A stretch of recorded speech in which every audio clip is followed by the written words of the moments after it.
I hadn't by any means played all the songs out of Alphabet Zoo in the past, the Ralph McTell songs.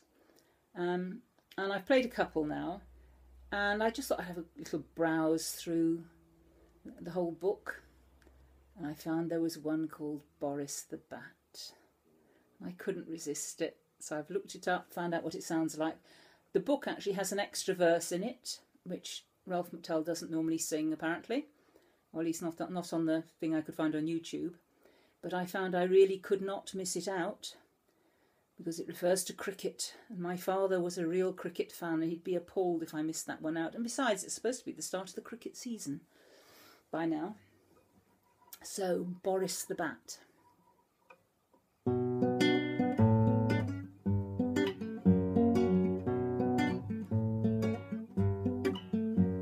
There once was a bat named Boris.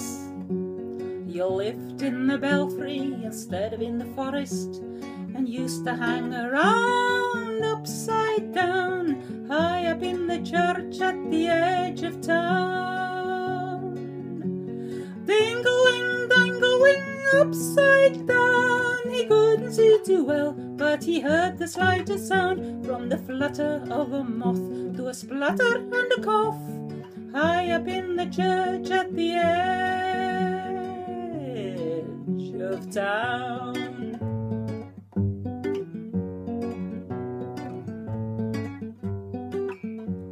A belfry is where they keep the bells, dark and dusty with lots of musty smells, is a probable fact. You wouldn't fancy that, but it's just the job if you're a bat. Ding-a-wing, dang-a-wing, upside down, he couldn't see too well, but he heard the slightest sound, from the flutter of a moth to a splutter and a cough, high up in the belfry on the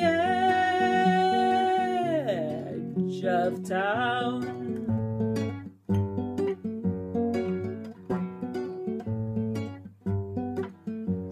He heard of a game called cricket.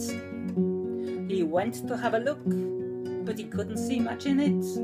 Using a bat to hit a ball, Boris the Bat didn't fancy that at all.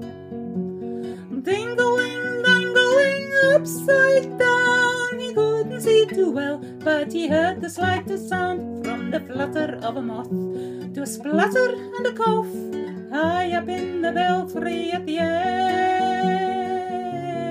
of town.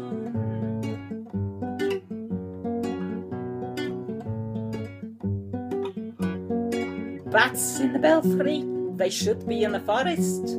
The vicar wasn't pleased, to be quite honest. He said that the bats would have to go away, but he changed his mind the very next day. Ding-a-wing, dang-a-wing, upside down, he couldn't see too well, but he heard the slightest sound, from the flutter of a moth to a splutter and a cough, high up in the belfry at the edge of town.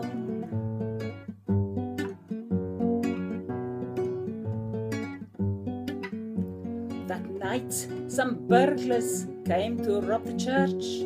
Boris heard them moving and fluttered off his perch, and the shadow of his wings in the pale moonlight made them drop their bag. Well, they got such a fright. Ding-a-wing, dang-a-wing, upside down, he couldn't see too well, but he heard the slightest sound, from the flutter of a moth to a splutter and a cough, high up in the belfry at the edge of town.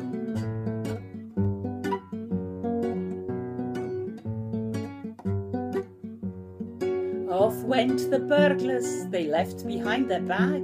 They only got a scare, they didn't get the swag. And the vicar was so pleased that, as far as I can tell, Boris the Bat still sleeps among the bells.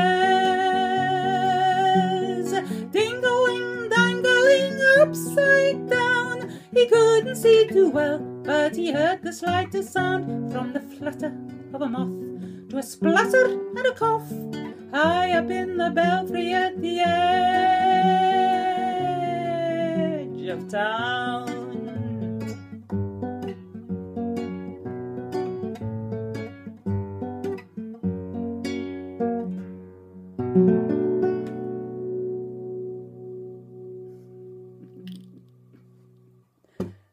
Clever Boris.